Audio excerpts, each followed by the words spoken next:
Dinukot umano ng mga hinihinalang miyembro ng New People's Army ang isang sundalo sa Maco, Compostela Valley. Nangyari ito matapos nilang atakihin ang isang kampo militar doon. Makibalita tayo kay Teco Campo ng GMA Davao. Pinaulanan ng bala ng mga hinihinalang miyembro ng New People's Army ang detachment ng 71st Infantry Battalion sa Barangay Elizalde, Maco, Compostela Valley. Ayon sa militar, nangyari ang pag-atake kahapon na umaga.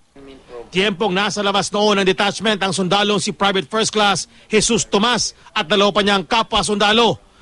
Wala silang dalang armas noon dahil galing sila sa pamamalengke. They attacked the unarmed soldiers. They were even wearing civilian clothes at bumibili sila ng foodstuffs for their consumption. Mabilis naman nakapagtago sa mga bahay ng mga residente ang dalawang sundalo. Pero ang 24 na taong gulang na si Tomas nahuli at tinangay ng mga umano'y rebelde. Nakabarili ng iba pang sundalo ang mga umano'y NPA pero nakatakas pa rin sila. Hanggang ngayon, hindi pa sila natunton at hindi alam kung nasaan ang dinukot umanong sundalo.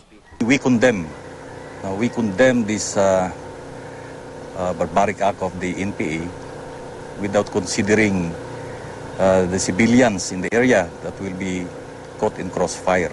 Sa kabila ng nangyari, ipagpapatuloy pa rin daw ng militar ang kanilang Peace and Development Outreach Program sa barangay.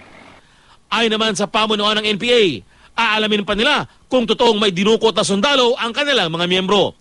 Hanggang ngayon naman, wala pang ibinigay na pahayag ang pamilya ng binihag umanong sundalo. Tec Ocampo, Nagbabalita, Pilipinas.